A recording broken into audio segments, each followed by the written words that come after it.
Vetrivel Murugan matrimony channel சார்பாக அனைவருக்கும் வணக்கம். உங்கள் மன வாழ்க்கையை மகிழ்ச்சியாக மாற்றிட எங்கள் சேனல் சார்பாக வாழ்த்துக்களை தெரிவித்துக் கொள்கிறோம். இப்போ தான் நம்ம சேனலை ஃபஸ்ட் டைம் பார்க்குறவங்களா இருந்தால் நம்ம சேனலை சப்ஸ்கிரைப் பண்ணுங்கள், லைக் பண்ணுங்கள், ஷேர் பண்ணுங்கள். இந்த சேவை முழுக்க முற்றிலும் இலவசமானவையே. மணமகளுடைய பெயர்னு பார்த்துட்டிங்கன்னா அகிலா. இவங்களுக்கு வயது 33 வயது ஆகுது.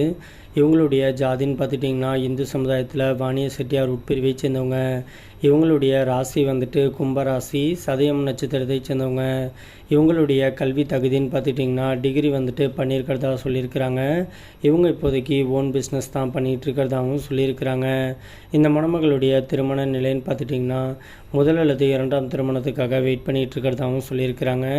ஏன்னா இவங்க முதல் திருமணம் பண்ணி சில வருடத்திலேயே தன்னுடைய கணவரால் கைவிடப்பட்டு இன்றைக்கி எந்த ஒரு ஆதரவும் இல்லாமல் தனிமையில் வாழ்ந்துகிட்டு இருக்கிறதுனால மறு திருமணத்துக்கு வரம் தேடிட்டு இருக்கிறதாகவும் சொல்லியிருக்கிறாங்க. இந்த மணமகளுக்கு ஒரே ஒரு பெண் குழந்தை இருக்கிறதாகவும் சொல்லியிருக்கிறாங்க. இவங்களுடைய வசதின்னு பார்த்துட்டிங்கன்னா சொந்த வீடு, விவசாய நலன்ட்டு நல்ல ஒரு செட்டில்டான வாழ்க்கையை தான் வாழ்ந்துக்கிட்டு இருக்கிறதாகவும் சொல்லியிருக்கிறாங்க. நகை, பணம், காரு, பங்களான்ட்டு சொத்துக்கெலாம் எந்த ஒரு குறைவும் கிடையாது. இருந்தாலும் தன்னுடைய குழந்தையும் இவங்களையும் கடைசி வரைக்கும் நல்லபடியாக பார்த்துக்கக்கூடிய ஒரு நல்ல ஆண் துணை கிடைச்சா ரொம்பவே சந்தோஷம். அடுத்த முகூர்த்தத்திலேயே திருமணத்தையும் வச்சுக்கலான்னு சொல்லியிருக்கிறாங்க. இந்த மணமகள் மதுரையில் தான் வசிச்சுட்டு இருக்கிறதாகவும் சொல்லியிருக்கிறாங்க. இந்த மணமகள் சொந்தமாக தொழில் பண்ணிகிட்டு இருக்கிறதுனால தனக்கு வரக்கூடிய கணவரும் தன்னம்பரியே ஓன் பிஸ்னஸ் பண்ணக்கூடிய ஒரு நல்ல மணமகனாக இருந்தால் அவங்களுக்கு ஃபினான்ஷியல் சப்போர்ட் ஃபுல்லாகவே இவங்களே பார்த்துக்கிறதாகவும் சொல்லியிருக்கிறாங்க. வரக்கூடிய மணமகன் தனியாக செப்பரேட்டாக எந்த ஒரு வேலைக்கும் போக தேவையில்லை. தன்னுடைய பிஸ்னஸை பார்த்துக்கிட்டு தான் கூட சந்தோஷமாக வாழக்கூடிய ஒரு நல்ல துணை கிடைச்சாவே போதுன்னு சொல்லியிருக்கிறாங்க. மற்றபடி ஜாதி வயதை பற்றிலாம் எந்த ஒரு தடையுமே கிடையாதுன்னு சொல்லியிருக்கிறாங்க. இந்த மணமகளை உங்களுக்கு பிடிச்சிருந்துச்சு அப்படின்னா ஸ்க்ரீனில் தெரிகிற இந்த வாட்ஸ்அப் நம்பர் அப்படின்னா மின்னஞ்சல் முகவரிக்கு உங்களுடைய முழு தகவலையும் அனுப்பிச்சுட்டிங்க அப்படின்னா பெண் வீட்டார் சைடு நாங்கள் அனுப்பிச்சுட்டு அவங்களுக்கு உங்களை பிடிக்கக்கூடிய பட்சத்தில் மணமகள் வீட்டார் சைட்லேருந்தே உங்களுக்கு தொடர்பு கொள்கிறேன்னு சொல்லியிருக்கிறாங்க. அதுக்கு அடுத்த மணமகளுடைய பெயர்னு பார்த்துட்டிங்கன்னா இந்துமதி. இவங்களுக்கு வயது 46 வயது ஆகுது. இவங்களுடைய ஜாதின்னு பார்த்துட்டிங்கன்னா இந்து சமுதாயத்தில் ஜாதி தடையில்லைன்னு சொல்லியிருக்கிறாங்க. இந்த மணமகளுடைய ராசி கன்னி ராசி, அஸ்தம் நட்சத்திரத்தை சேர்ந்தவங்க. இவங்களுடைய கல்வி தகுதின்னு பார்த்துட்டிங்கன்னா +2 வரைக்கும் தான் படிச்சிருக்கிறதா சொல்லியிருக்கிறாங்க.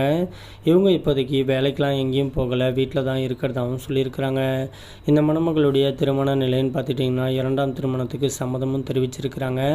இவங்களுடைய வசதின்னு பார்த்துட்டிங்கன்னா சொகுசான மாடி வீடு, விவசாய நலன்ட்டு நல்ல ஒரு வசதியான குடும்பத்தை சேர்ந்தவங்க தான் சொல்லியிருக்கிறாங்க.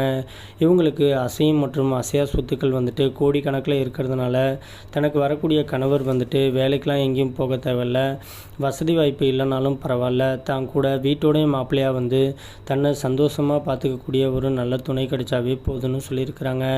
முதல் திருமணமாக இருந்தாலும் பரவாயில்ல, இல்லை 2ஆம் திருமணமாக இருந்தாலும் பரவாயில்ல, ஆனால் முறைப்படி டிவோர்ஸ் வாங்கின மணமகன் தனக்கு தேவைன்னு சொல்லியிருக்கிறாங்க. இந்த மணமகள் ராசிபுரம் பகுதியில் தான் வசிச்சுக்கிட்டு இருக்கிறதா சொல்லியிருக்கிறாங்க. மற்றபடி ஜாதி தடைன்னு எந்த ஒரு தடையும் கிடையாது அப்படின்னு சொல்லியிருக்கிறாங்க. ஜாதகம் இதெல்லாம் எந்த ஒரு பொருத்தமும் பார்க்க தேவையில்ல. தன்னை நேரில் பிடிச்சிருந்துச்சு அப்படின்னா நேரில் கூட மீட் பண்ணி பேசி கேரக்டர் ஒத்து போணுச்சுன்னா அடுத்த முகூர்த்தத்திலே திருமணத்தை வச்சுக்கலான்னு சொல்லியிருக்கிறாங்க.